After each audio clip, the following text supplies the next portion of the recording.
నమస్కారం, welcome to Sakshi TV news. ముందుగా headlines.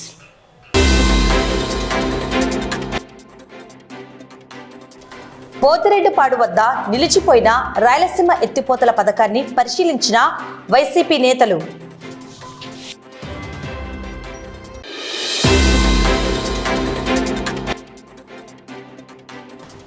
Srisailam Mallikarjuna అన్న సత్రంలో 5 మంది సిబ్బందిపై కేసు నమోదు.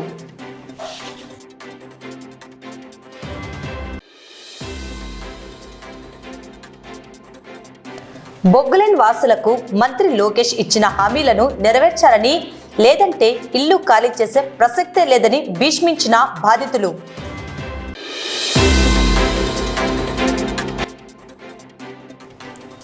కాళికాంబ చంద్రశేఖర స్వామి దేవస్థానంలో పలు సమస్యలపై దేవాదాయ శాఖ అధికారి విచారణ.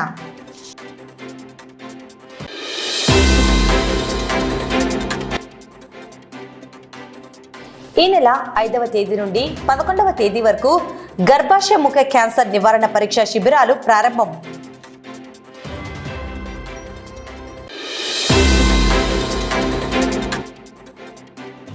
యువత మాదక ద్రవ్యాలకు దూరంగా ఉండాలని, డ్రగ్స్ ఫ్రీ ఇండియా అందరి లక్ష్యంగా పనిచేయాలని పిలుపునిచ్చిన principal senior civil judge Thangamani. Pothireddypadu వద్ద నిలిచిపోయిన రాయలసీమ ఎత్తిపోతల పథకాన్ని వైఎస్ఆర్సీపీ మాజీ మంత్రి శైలజానాథ్, మాజీ ఎమ్మెల్యేలు కాటసాని రాంభూపాల్ రెడ్డి, శిల్పా చక్రపాణి రెడ్డి, శిల్పా రవిచంద్ర కిషోర్ రెడ్డి, ఎమ్మెల్సీలు రామసుబ్బారెడ్డి, కల్పలతారెడ్డి, శివరామిరెడ్డి, జిల్లా అధ్యక్షుడు ఎస్వి మోహన్ రెడ్డి, సమన్వయకర్త డాక్టర్ దారా సుధీర్ పరిశీలించారు. చంద్రబాబు చీకటి ఒప్పందంతోనే రాయలసీమ ఎత్తిపోతల పథకాన్ని తెలంగాణ సీఎం రేవంత్ రెడ్డికి అప్పచెప్పారని వైసీపీ నాయకులు విమర్శించారు. రాయలసీమలోని 4 జిల్లాలను వెనుకబాటు నుండి అభివృద్ధి పదంలోకి తీసుకురావాలన్న ప్రధాన ఉద్దేశంతో 2020వ సంవత్సరంలో మాజీ సీఎం వైఎస్ జగన్మోహన్ రెడ్డి శ్రీకారం చుట్టారని పేర్కొన్నారు. ఆయన 3,207 కోట్ల వ్యయంతో రాయలసీమ పథకాన్ని శ్రీకారం చుట్టారని, దాదాపు 40% పనులు వైసీపీ ప్రభుత్వ హయాంలో పూర్తి చేశామన్నారు. కానీ మిగిలిన పనులను సీఎం చంద్రబాబు పూర్తి చేయలేక తెలంగాణకు రాయలసీమ లిఫ్ట్ ఇరిగేషన్ ప్రాజెక్టును తాకట్టు పెట్టారని ఆరోపించారు వైసీపీ నాయకులు.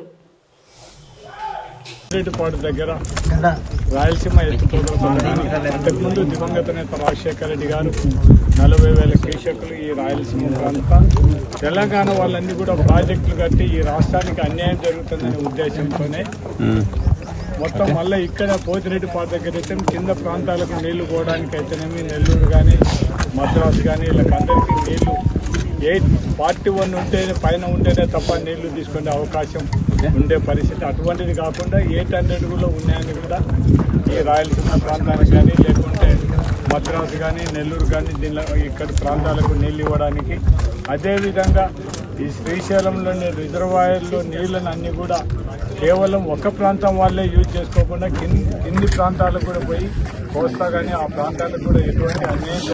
అందరికీ నమస్కారం.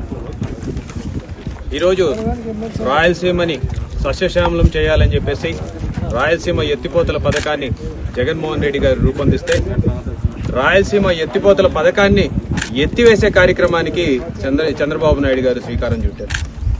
చంద్రబాబు నాయుడు గారు గతంలో ఎన్నోసార్లు ముఖ్యమంత్రిగా పనిచేసినారు. మొదటిసారి ముఖ్యమంత్రి అయినప్పుడు ఏనాడు కూడా రైతుల కోసం కానీ, ప్రాజెక్టుల కోసం కానీ ఆయన పోరాడింది లేదు, లేకపోతే చేసిన ప్రయత్నాలు కానీ ఎటువంటివి లేదు. తర్వాత కాలంలో మన రైతన్నల్ని దృష్టిలో పెట్టుకుని రాయలసీమని కరువు ప్రాంతం నుంచి బయటపడేయాలనే ఉద్దేశంతో దివంగత నేత ప్రియతమ నాయకులు రాజశేఖర రెడ్డి గారు పోతిరెడ్డిపాడు హెడ్ రెగ్యులేటర్ సామర్థ్యాన్ని పెంచి 44,000 క్యూసెక్కులకి తీసుకురావడం జరిగింది.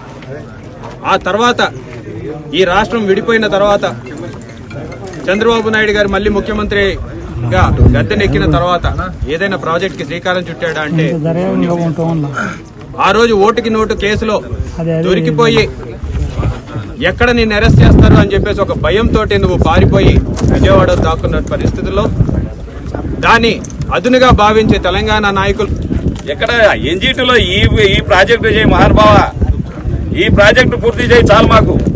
నువ్వు మళ్ళీ పలకచర్లని కొత్త పదం ఎత్తుకున్నావు. అది అయ్యే పనైనా అది కూడా ఎన్జిటీలో ఆగదా? ఎన్జిటీలో అది వస్తుందా? పర్మిషన్ వస్తుందా? పర్మిషన్ అప్లై చేసావు ముందు? పర్మిషన్ అప్లై చేయకుండా ఓటు చేయకుండా మళ్ళీ ఒకసారి రాయలసీమ రైతాంగాన్ని మోసం చేయడం కోసం మళ్ళీ ఒకసారి అవతారం ఎత్తుతా ఉన్నావు. మనకచర్లు అంటావు, పోలవరం అంటావు. ఇది సాధ్యమయ్యే పనేనా? దీనికే డబ్బులు లేవు, దిక్కులు లేవు, చేతులు ఎత్తేసినావు. ఓ నీటి పైకి చూస్తున్నావు. ఇచ్చినటువంటి హామీలకు నెరవేర్చలేనటువంటి ముఖ్యమంత్రి నువ్వు ఈరోజు ఆకాశం వైపు చూస్తా ఉన్నావు. డబ్బులు లేవు మా దగ్గర, చేతులు ఎత్తేసినాం. మళ్ళీ సంపదను సృష్టించానన్నావు. ఏంటి సంపద సృష్టించావు? నువ్వు చెప్పిన హామీలు ఏమన్నా నెరవేర్చలేని పరిస్థితుల్లో ఈరోజు ఉండి వనగజల్లా మళ్ళీ పోలవరం అంటావు. ఈ విధంగా ఎన్ని రోజులు మోసం చేస్తామని అడుగుతా ఉన్నాం. ఈ యొక్క తాగునీరుకైనా ఇదే 800 అడుగుల్లో ఇదే తెలంగాణ ప్రాజెక్టులన్నీ పూర్తయిపోతా ఉన్నాయి మెల్లమెల్లిగా. నిన్న రేవంత్ రెడ్డి గారు అసెంబ్లీలో మాట్లాడిన దానికి ఎక్కడైనా ఈరోజు క్వశ్చన్ చేశావా? రేవంత్ రెడ్డి నేను ఎప్పుడు చెప్పానయ్యా నీకు?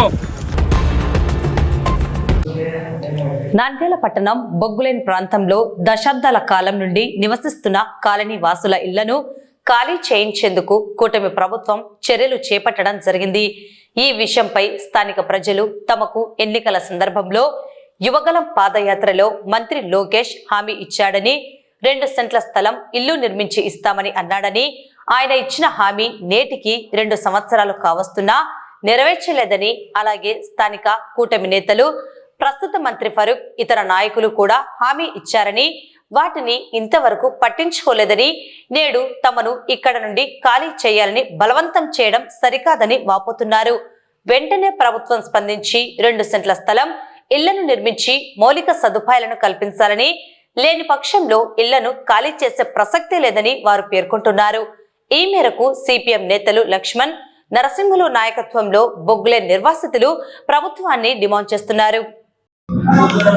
నంద్యాల పట్టణంలోని బొగ్గులైన్లో నివాసము దాదాపుగా 100 ఏళ్లకు పైగా వందలాది మంది ఉంటున్నారు. రాజకీయాలు వీళ్ళ దగ్గరకు వచ్చేసరికి ఎన్నికల్లో మాకు ఓటేసి మమ్మల్ని గెలిపించండి, మీ కుటుంబాల్లో వెలుగులు నింపుతాము, మీకు శాశ్వతమైనటువంటి పరిష్కారము చూపిస్తాము అన్నటువంటి మాట చెప్తున్నారు తప్ప నేటి వరకు నెరవేర్చకపోవడము చాలా దుర్మార్గము.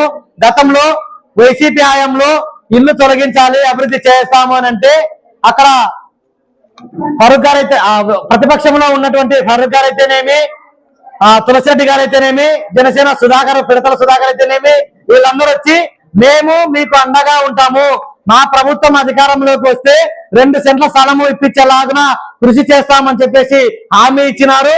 అదే విధంగానే నంద్యాలలో యువగర్జన సందర్భంగా లోకేష్ బాబు గారు బొగ్గులైన్లో ఉన్నటువంటి ప్రతి పేదవాళ్లకు 2 సెంట్ల స్థలము ఇచ్చి ఇల్లు కట్టించి అక్కడ అన్ని రకాల సౌకర్యాలతో మేము మీ కుటుంబాల్లో వెలుగులు నింపుతాము అనేటువంటి రీతిలో యువగర్జన సభలో హామీలు ఇచ్చినారు.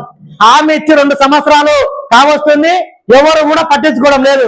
ఈ రోజు బొగ్గులైన్లో ఉన్నటువంటి ప్రజలందరినీ ఇల్లు ఖాళీ చేయండి, మేము అభివృద్ధి చేస్తామని చెప్పేసి చెప్పడం అనేటువంటిది చాలా విడ్డూరంగా ఉంది.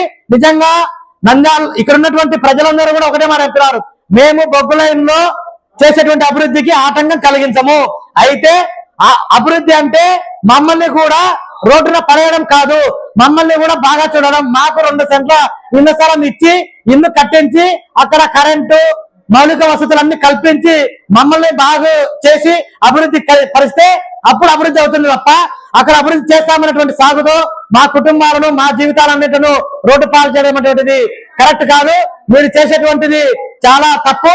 కాబట్టి ఇప్పటికైనా కానీ మాకు ఇచ్చినటువంటి హామీ మేరకు 2 సెంట్ల ఇళ్ల స్థలము ఇల్లు కట్టించి ఇవ్వాలి, ఇవ్వకుంటే మేము ఇక్కడ నుంచి కదిలేదు లేదు అనేటువంటి రీతిలో ఈరోజు తేల్చి చెప్పడం జరుగుతుంది. సిపిఎం పార్టీగా వారికి అండగా నిలబడతాము, ఎంత దూరమైనా వెళ్తాము. కాబట్టి ప్రభుత్వము కళ్ళు తెరచకపోతే ఖచ్చితంగా ప్రభుత్వానికి గుణపాఠం చెప్పక తప్పదని చెప్పేసి సిపిఎం. నా పేరు అంజలి, నేను గాంధీనగర్ నుంచి మాట్లాడుతున్నాను. మరి ప్రభుత్వం వారు ఒకప్పుడు ఏం చెప్పారంటే, మరి వైసీపీ కార్యకర్తలు వచ్చి మళ్ళీ మమ్మల్ని అన్యాయంగా మళ్ళీ జేసీపీలు తీసుకొచ్చి ఇల్లు పడగొడుతుంటే మళ్ళీ ప్రతిపక్ష వారైనటువంటి టీడీపీ వారు వచ్చి వాళ్ళు వచ్చి మా అడ్డుకున్నారు. ఈసారి మాకు ఓటేయండి, మేము మీకు 2 సెంట్ల స్థలం ఇచ్చి మీకు నివాసం ఉండటానికి కూడా ఏర్పాటు చేస్తామని ఆ రోజు హామీ ఇచ్చారు. ఎవరైతే హామీ ఇచ్చారో అటువంటి వారే ఈ రోజు మా మీద దౌర్జన్యంగా మరి మీరు వెళ్ళిపోండి, మీరైతే ముందు ఖాళీ చేయాలి అనేసి గత వారం రోజులుగా మా మీద అన్యాయం జరుగుతుంది. దయచేసి మేము ఒకటే అడుగుతున్నాము, మాకు 2 సెంట్లు స్థలం ఇచ్చి మాకు గుడిసైనా వేయండి. మాకు బంగ్లాలే అని మేము అడగట్లేదు, ఉండటానికి మాకు సరైన కరెంటు, నీరు, మరి కనీస వసతులు మాకు అందించాలని నేను కోరుకుంటున్నాను. మేమైతే అక్కడి నుంచి వెళ్ళాం, మేము చావుకైనా సిద్ధమే కానీ మేమైతే అక్కడికైతే వెళ్ళాం. మేము ఒకటే అడుగుతున్నాం, మాకు కట్టియండి. మేము అక్కడే ఉంటామని మేమైతే చెప్పట్లేదు, మాకు మాత్రం న్యాయం జరిగించండి. మీరు అక్కడ కట్టించండి, మేమే వెళ్ళిపోతాం. మీరు బలవంతంగా వచ్చి చేయాల్సినంత అవసరం లేదు. కనీస సదుపాయాలు మాకు కలిగించాలని దయచేసి మేము అందరినీ కోరుకుంటున్నాము. మమ్మల్ని అందరినీ జ్ఞాపకం చేసుకోండి. మేమందరం కూలి పనులు చేసుకునే వాళ్ళం, ముసలి వాళ్ళు ఉన్నారు, చిన్నపిల్లల్ని వేసుకొని ఉన్నాం, గర్భిణీ స్త్రీలు ఉన్నారు. మరి మేము మా దగ్గర ధనం లేకనే మేము రోడ్ల మీద బతుకుతున్నాం. ఎన్నో యాక్సిడెంట్లు జరుగుతున్నాయి. రాత్రిళ్ళు పడుకోవాలంటే భయం వేస్తుంది. కానీ బయటకు వెళ్ళి అద్దెలు కట్టి నివసించే అంత స్తోమత మా దగ్గర లేకనే మేము రోడ్ల మీద పడి నివసిస్తున్నాం. దయచేసి మమ్మల్ని జ్ఞాపకం చేసుకోండి, మాకన్నిటిని చూడండి, మా బాధను అంగీకరించండి. ప్రతి అధికారిని మేము ఒకటే కోరుకుంటున్నాం, దయచేసి మాకు న్యాయం జరిగించి స్థలాన్ని దయచేసి మాకు గృహాన్ని అందించమని అందరినీ కోరుకుంటున్నాను. Thank you sir. శ్రీశైలంలోని మల్లికార్జున అన్నసత్రంలోని 5 మంది సిబ్బందిపై పోలీసులు కేసు నమోదు చేశారు. భక్తుల మనోభావాలు దెబ్బతీసే విధంగా పవిత్రమైన పుణ్యక్షేత్రం పరిధిలోని మల్లికార్జున అన్నసత్రంలో ఐటెం సాంగ్లకు డ్యాన్సులు వేసి దేవాదాయ ధర్మాదాయ చట్టం ఉల్లంఘించిన మల్లికార్జున సత్రం సిబ్బందిపై చీఫ్ సెక్యూరిటీ ఆఫీసర్ ఫిర్యాదు చేశారు. విచారణ చేసిన శ్రీశైలం సిఐ గంగనాథ్ బాబు కేసు నమోదు చేశారు. డిసెంబర్ 31 అర్ధరాత్రి వింత వైఖరితో, వినూత్న డ్యాన్సులతో, సినిమా పాటలతో, నిబంధనలకు విరుద్ధంగా వికృత డ్యాన్సులు, స్టెప్పులతో ఎంజాయ్ చేసిన వీడియోలు వైరల్ అయ్యాయి. శ్రీశైల మహాక్షేత్ర పరిధిలో ఆంధ్రప్రదేశ్ దేవాదాయ ధర్మాదాయ చట్టం 1987 అమల్లో ఉంటుంది. శ్రీశైల క్షేత్రం హిందూ దేవాలయం, అందువలన ఇక్కడ అన్యమత ప్రచారం కానీ, అన్య మతాలకు సంబంధించినటువంటి కార్యకలాపాలు నిర్వహణ కానీ, అన్యమత చిహ్నాలను ధరించి ఉండటం కానీ లేదా ప్రదర్శించడం కానీ, అదేవిధంగా అన్యమత ప్రచారానికి సంబంధించినటువంటి లేదా ప్రసారానికి సంబంధించినటువంటి ఏ విధమైనటువంటి సాహిత్యం కానీ లేదా వీడియోలు లాంటివి ఏవి కూడా ఈ యొక్క దేవాలయం పరిసరాల్లో ఎక్కడా కూడా వాటిని వాడటం కానీ కలిగి ఉండటం కానీ పూర్తిగా నిషేధించడం జరిగింది. అదేవిధంగా ఈ శ్రీశైల క్షేత్రంలో ఎక్కడైనా సరే మందు, మాంసము, అదేవిధంగా ఏ విధమైనటువంటి చట్ట వ్యతిరేక కార్యక్రమాలు ఏవి కూడా చేపట్టడానికి లేదు. అలాంటి విషయాల్లో అనేక సందర్భాల్లో చాలామంది మీద కేసులు పెట్టడం అనేది జరుగుతూ ఉంది. ఈ యొక్క ధార్మికపరమైనటువంటి దేవాలయం పరిసరాల్లో అటువంటి సంఘటనలకు పాల్పడటం అనేది వచ్చినటువంటి ఎవరు కూడా అవి క్షమించరానటువంటి నేరం. ఇదే సందర్భంలో చాలామంది భక్తులు వారు స్వామి అమ్మవారిని దర్శించుకోవడానికి వచ్చేటువంటి ఆ సమయంలో మనం ఎంట్రన్స్లో ఈ యొక్క వారి దగ్గర నుంచి సెల్ ఫోన్లు ఇలాంటి వాటి ఏవైతే ఎలక్ట్రానిక్ గ్యాడ్జెట్స్ ఉంటాయో వాటన్నిటిని కూడా మనము తీసివేసి అక్కడ ఎంట్రన్స్లోనే మనం బ్యాగేజ్ స్కానర్ ఉన్నది, అదేవిధంగా డిఎంఎఫ్టి సెక్యూరిటీ లాజిస్టిక్స్ కూడా మన దేవాలయానికి ఉన్నాయి. దేవాలయం పరిసరం మొత్తం కూడా 612 కెమెరాలతోటి నిఘా నేత్రంలో ఉన్నటువంటిది. 10 కిలోమీటర్ల పరిధిలో ఉన్నటువంటి ప్రతి అంగుళాన్ని కూడా దేవస్థానం కంట్రోల్ నుంచి మేము 24 గంటలు మేము పర్యవేక్షణ చేస్తున్నాం అనేది దీని ద్వారా భక్తులకి తెలియజేస్తున్నాం. అలాంటి సందర్భంలో ఏవైతే స్వామి అమ్మవార్ల యొక్క దర్శనం పూర్తయినాక కొంతమంది అత్యుత్సాహంతో ఈ వాళ్ళ దగ్గర ఉన్న సెల్ ఫోన్లు అదేవిధంగా వాళ్ళ యొక్క ఎలక్ట్రానిక్ గాడ్జెట్స్ని తీసుకొని అక్కడక్కడ ఈ రీల్స్ చేయటం అనేది కూడా మా దృష్టికి వచ్చేసి ఆ రీల్స్ చేయటంతో పాటు వారి యొక్క సోషల్ మీడియా ప్లాట్ఫామ్ నుండి ఫేస్బుక్, ట్విట్టరు ఇలాంటి వాటిల్లో కూడా పోస్ట్ చేసేసి అది ఏదో ఘనకార్యంలాగా చాలామంది వారు చేస్తూ ఉన్నారు. అవి అన్నీ కూడా నిషేధమైనటువంటి ఇవి. ఇటీవల సిఆర్ఓ ఆఫీస్కి దాటినటువంటి ప్రదేశానికి రోడ్డు మీద ఈ యొక్క రీల్స్ చేయటం, అదేవిధంగా రీల్స్ చేసినటువంటి దాన్ని వారి యొక్క ఇన్స్టాగ్రామ్లో పెట్టడం, అవి మళ్ళా ఎలక్ట్రానిక్ మీడియాలో రావటం, ఇవన్నీ చూసినప్పుడు వారి మీద మేము కేసు పెట్టడం కూడా జరిగింది. ఇలాంటివి అనుచితమైనటువంటి కార్యక్రమాలు ఏ ఒక్క భక్తులు వాటికి పాల్పడటం అనేది కరెక్ట్ కాదు, అదేవిధంగా చట్టబద్ధం కూడా కాదు. కనుక ఎవరు కూడా రీల్స్ చేయటం కానీ, అదేవిధంగా డ్రోన్స్ ఎగరవేయటం కానీ, ఈ యొక్క వీడియోలను కానీ లేదా ఫోటోలను తీసుకోవటం కూడా నిషేధం. కాబట్టి అదేవిధంగా మేము అనేక చోట్ల కూడా ఏమి చేయొచ్చు ఏమి చేయకూడదు అనేటువంటి బోర్డును కూడా మేము భక్తుల యొక్క సౌకర్యార్థం ఏర్పాటు చేయటం జరిగింది. అదేవిధంగా ఏవైతే నిషేధమైనటువంటి వస్తువులు ఉన్నాయో వాటిని తీసుకొని రావద్దని చెప్పేసి కూడా మనం ఎక్కడైతే మన యొక్క దేవస్థానం ఎంటర్ అవుతుందో అక్కడి నుంచి పరిసరాలన్నింటిలో కూడా ఇవి ఏర్పాట్లు చేసాం. భక్తులు వాటిని చదువుకొని వాటిని అమలు చేయటం క్రమంలో దేవస్థానానికి సహకరించవలసిందిగా కోరుతూ ఓం నమ శివాయ, శ్రీమాత్రే నమః. ఓం నమ శివాయ. నా పేరు మిడిదిటి శ్యామ్ సుందర్, శ్రీశైల మల్లికార్జున అన్నసత్ర సంఘం అధ్యక్షుడిని. 31వ తేదీ రోజు మా యొక్క సత్రంలో రాత్రి నూతన సంవత్సర వేడుకలు కేక్ కట్ చేసి కొన్ని సినిమా పాటలకు డ్యాన్సులు చేయడం జరిగింది. శ్రీశైల క్షేత్రంలో నూతన సంవత్సర వేడుకలు జరుపుకోవడం నిషిద్ధమని తెలియక కొంతమంది స్టాఫ్ మేనేజర్ ఆ రోజు అందుబాటులో లేనందువలన వాళ్ళకి తెలియక పొరపాటుగా చేయడం జరిగింది. దాన్ని ఇమీడియట్గా మా దృష్టికి వచ్చిన వెంటనే మేము శ్రీశైలం ఇచ్చేసి ఆ స్టాఫ్ను ఇమీడియట్ విధుల నుంచి తొలగించడం జరిగింది. ఇంకోసారి ఇలాంటి కార్యక్రమాలు క్షేత్ర పరిధిలో క్షేత్రానికి భంగం కలిగించే కార్యక్రమాలు ఏవి జరగకుండా కట్టుదిట్టమైన చర్యలన్నీ కూడా తీసుకుంటున్నాం. దీనికోసం మేము ఎంతో చింతిస్తూ ఇక్కడ ఒక హోమం కూడా చేయడానికి తలపెట్టడం జరిగింది. ఓం నమస్తే. నంద్యాల పట్టణం కోటా వీధిలో వెలిసిన కాళికంబ చంద్రశేఖర స్వామి దేవస్థానంకు సంబంధించి అధికారుల దృష్టికి వచ్చిన పలు సమస్యలపై దేవాదాయ శాఖ ఉన్నత అధికారులు ఇచ్చిన ఆదేశాల మేరకు నేడు స్థానిక దేవస్థానంలో దేవాదాయ శాఖ కర్నూలు డిప్యూటీ కమిషనర్ గురుప్రసాద్ విచారణ చేపట్టారు. ఈ మేరకు ఆలయానికి సంబంధించి దుకాణాలు, కాళికంబ సేవా సమితి సభ్యులు, భక్తులను విచారించి నివేదికను ఉన్నతాధికారులకు పంపడం జరుగుతుందని తెలిపారు. ఆలయంలో చేపట్టే పనులకు సంబంధించి ముందస్తుగా ఈవో అనుమతులు పొందాలని, సేవలను అందించే క్రమంలో ఇష్టారీతిన చేపట్టరాదని, నిబంధనలు పాటించాలని ఆయన హెచ్చరించారు. ఈ కార్యక్రమంలో ఈవో మరియు సిబ్బంది, భక్తులు, కాళికంబ సేవా సమితి ప్రతినిధులు పాల్గొన్నారు. నా పేరు గురుప్రసాద్, నేను కర్నూలు డిప్యూటీ కమిషనర్గా పనిచేస్తున్నాను. ఈ నంద్యాల పట్టణంలో వెలిసినటువంటి కాళికాంబ దేవస్థానంలో ఉన్న షాప్ రూముల పైన సరిగా వేలం జరగలేదని, దీనిపైన విచారణ చేయవలసిన మా పై అధికారుల నుంచి మాకు ఉత్తర్వులు వచ్చినందువల్ల ఈరోజు నంద్యాల పట్టణానికి రావడం జరిగింది. ఇక్కడ ఉన్న షాపులన్నీ కూడా పరిశీలించడం జరిగింది. ఆ షాపులో ఉన్న వారిని కూడా విచారించడం జరిగింది. తదనంతరము ఇక్కడ ఉన్న భక్తులందరితో కూడా ఒక సమావేశం ఏర్పాటు చేసుకున్నాను. ఈ సమావేశం ముందు ముఖ్యంగా ఇక్కడ కాళికాంబ సేవా సమితి వాళ్ళు తమ ఇష్టం వచ్చినట్టు వసూలు చేస్తున్నారని, నిధులు దుర్వినియోగం చేస్తున్నారనే అభియోగం పైన కూడా వాళ్ళందరితో విచారించడం జరిగింది. వాళ్ళందరూ ఇక్కడ ప్రతి శుక్రవారము అన్నదాన కార్యక్రమం జరిపిస్తున్నామని, దేవస్థానానికి ఎన్నో అభివృద్ధి పనులు మేము పాటుపడుతున్నామని, హిందూ ధర్మంగా ఏది కావాలని మేము ఒక కళాసేవకులుగా మేము పాటుపడుతున్నామని చెప్తున్నారు. కాకపోతే వీటికి ఎటువంటి అధికారికంగా ఉత్తర్వులు లేవు కాబట్టి వారికి కూడా మీరు అధికారికంగా ఉత్తర్వులు కావాలంటే ఒక విన్నపంగా అర్జీ ఇవ్వండి. అర్జీ మీద మేము పరిశీలించి దానిపైన తుది నిర్ణయం తీసుకుంటాము. తర్వాత కళ్యాణ మండపాలు కూడా భక్తులు వచ్చేదానికి, అంటే చిన్న చిన్న కళ్యాణం చేసుకున్న వాళ్ళకు ఇక్కడైతే వసతి ఉంటుంది అంటున్నారు.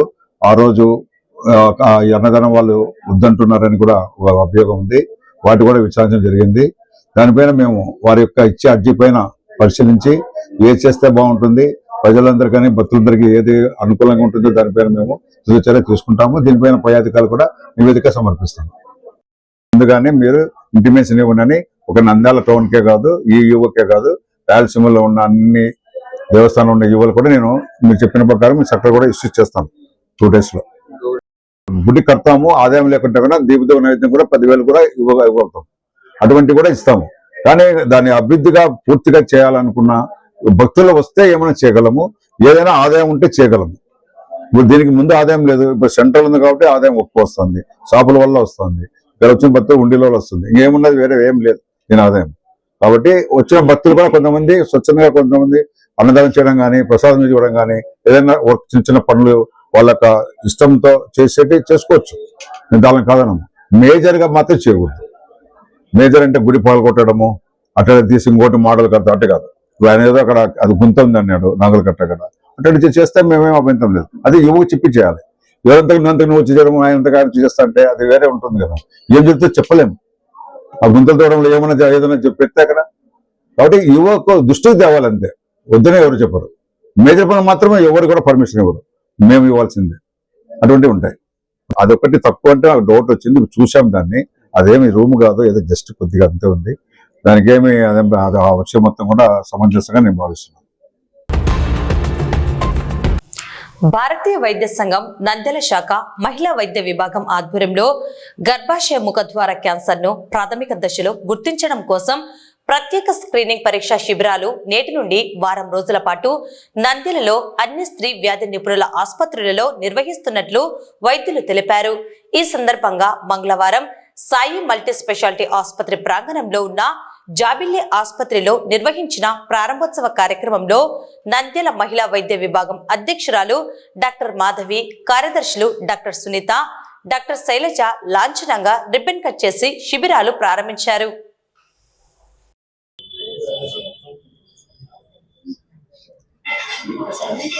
అందరికీ నమస్కారము. నేను డాక్టర్ మాధవి, మహిళా విభాగం అధ్యక్షురాలి ఐఎంఏ మహిళా విభాగానికి. ఇక్కడ విచ్చేసిన ఐఎంఏ పెద్దలకు, మీడియా మిత్రులకు వినయపూర్వక నమస్కారాలు. మామూలుగా ఇంటికి చెదలు పడితే మనము చెదల నివారణకి ఎట్లా మందులు వాడుతుంటామో, ఒకసారి ఒక సమస్య వచ్చిందంటే చెదలు అనేది ఇంటిని ఎంత భంగం చేస్తుందో, క్యాన్సర్ కూడా అలాగే. మనకు ఏదైనా వస్తే మన ఆరోగ్యము దెబ్బతీయడమే కాదు, మానసికంగా ఫైనాన్షియల్ గా ఫ్యామిలీని అంతా ఇబ్బంది పరుస్తుంది. కొన్ని క్యాన్సర్లు ముందుగానే తెలుసుకోవడానికి అవకాశం ఉంటుంది. దాంట్లో భాగంగా అల్ట్రాసౌండ్ కానీ మ్యామోగ్రామ్ ఇవన్నీ ఉపయోగపడతాయి. కానీ సర్వైకల్ క్యాన్సర్ కి వాటిలో అల్ట్రాసౌండ్ లో వాటిలో బయటపడదు. ఓన్లీ పాప్స్మియర్ అనేది టెస్ట్. హెచ్పివి డిఎన్ఏ అనేది చాలా స్పెసిఫిక్. మామూలుగా అది 3,500 వరకు ఖరీదు అవుతుంది. ఒక్కొక్క ల్యాబొరేటరీలో ఒక్కొక్కటి.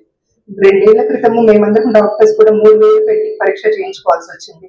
ఇది చాలా పెద్దల సహాయంతో డాక్టర్ రవికృష్ణ గారు అందరూ మమ్మల్ని మాకు సహకారం అందించినందుకు మేము ల్యాబ్ వాళ్ళతో మాట్లాడి ఇది 1,000 రూపాయలకు మీ అందరికి అందుబాటులో తెస్తున్నాం. అందరూ ఆడవాళ్ళు 30 ఇయర్స్ అబవ్ ఉన్న వాళ్ళందరూ కూడా ఈ అవకాశాన్ని ఉపయోగించుకోండి. దీంతో పాటు మేము థైరాయిడ్ స్టిమ్యులేటింగ్ హార్మోన్ టెస్ట్ కూడా చేస్తున్నాము. అందరూ ఉపయోగించుకోవాలని కోరుతున్నాము. మనకు ఇక్కడ దీనికి సహకారం rotary club, Lions club, Vasavi మహిళా గ్రూప్స్, అనేక స్కూల్ టీచర్స్ అందరు కూడా మద్దతు ఇచ్చారు. ఈ అవగాహన పెంచడానికి మీరందరూ సహకరిస్తున్న మీడియా మిత్రులకు కూడా చాలా థ్యాంక్స్ అండి. ఇప్పుడు ఈ ఇనాగరల్ ప్రోగ్రామ్ ని ఎక్కువ మందికి చేర్చడానికి మీరు కేబుల్ టీవీ కాదు, మీ వాట్సాప్ గ్రూపులలో, ఫేస్బుక్లలో మీకు చాలా మంది అకౌంట్స్ సభ్యులు ఉంటారు కాబట్టి ఎక్కువ మందికి రీచ్ అయ్యి ఈ అవకాశాన్ని ఉపయోగించుకోవడానికి సహకరించాల్సిందిగా కోరుకుంటున్నాను. యువత దేశానికి వెన్నెముక లాంటి వారని, ప్రధానంగా యువత మాదక ద్రవ్యాలకు దూరంగా ఉండాలని, డ్రగ్స్ ఫ్రీ ఇండియా కోసం ప్రతి ఒక్కరూ పాటుపడాలని principal senior civil judge Thangamani పిలుపునిచ్చారు. మంగళవారం నంద్యాల పట్టణంలోని ఎస్పీజీ జూనియర్ కళాశాలలో మండల న్యాయ సేవ అధికార సంస్థ ఆధ్వర్యంలో న్యాయ విజ్ఞాన సదస్సును నిర్వహించడం జరిగింది. ఈ కార్యక్రమంలో అడ్వకేట్ దాసరి రవికుమార్, సామాజిక కార్యకర్త కారు రవికుమార్, కళాశాల అధ్యాపకులు, విద్యార్థులు పాల్గొన్నారు. స్వామి వివేకానంద మీకంతా తెలిసి ఉంటుంది. ఏమంటే మీరంతా యూత్ కాబట్టి ఆ సందర్భంగా 5వ తారీఖు నుంచి 12వ తారీఖు వరకు అన్ని అవేర్నెస్ కార్యక్రమాలు, యూత్లో ఏ విధమైనటువంటి మార్పు కలగాలి, వాళ్ళ ఉన్నతికి ఏ విధమైనటువంటి అంశాలు దోహదం చేస్తాయి అనే విషయాల్ని ఈ మీటింగ్లో మనం మాట్లాడుకుందాము. ముఖ్యంగా డ్రగ్స్ గురించి అవేర్నెస్, ఈ wellness navigation, drug free India అనే కాన్సెప్ట్ ఈరోజు మనం ఇంతకుముందు ఉన్న రోజులకి ఇప్పుడు రోజులకి చాలా తేడా ఉంది. అంతకుముందు అయితే తల్లిదండ్రులు చెప్పినట్టు, టీచర్స్ చెప్పినట్టు వినేవాళ్ళు.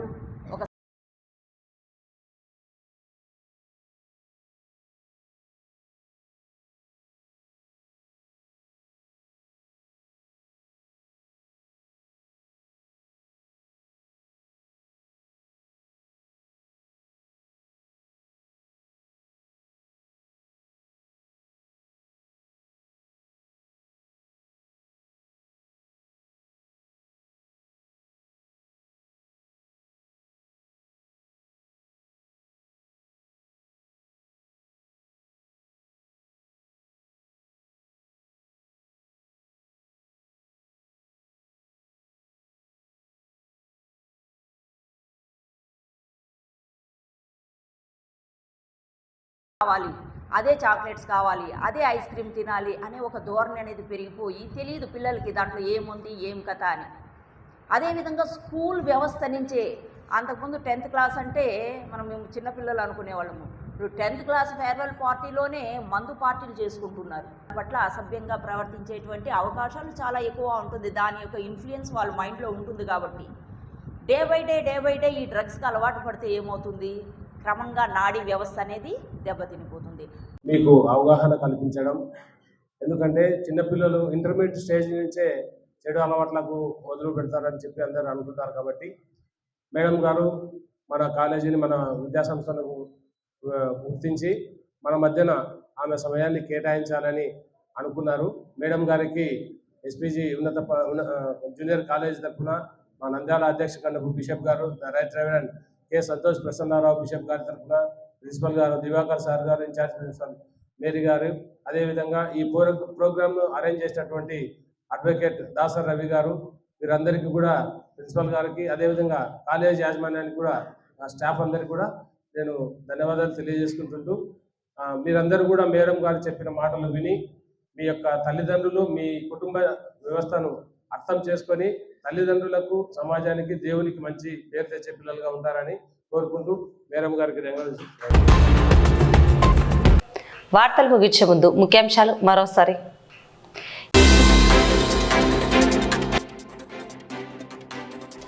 పోతిరెడ్డిపాడు వద్ద నిలిచిపోయిన రాయలసీమ ఎత్తిపోతల పథకాన్ని పరిశీలించిన వైసీపీ నేతలు.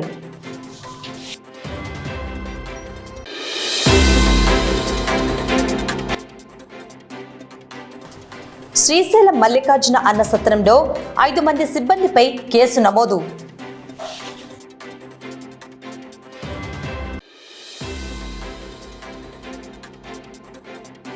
బొగ్గులైన్ వాసులకు మంత్రి లోకేష్ ఇచ్చిన హామీలను నెరవేర్చాలని, లేదంటే ఇల్లు ఖాళీ చేసే ప్రసక్తే లేదని భీష్మించిన బాధితులు.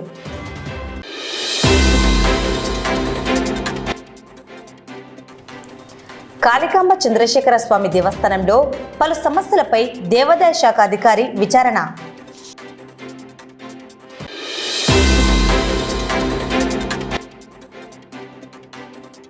ఈ నెల 5వ తేదీ నుండి 11వ తేదీ వరకు గర్భాశయ ముఖ క్యాన్సర్ నివారణ పరీక్ష శిబిరాలు ప్రారంభం.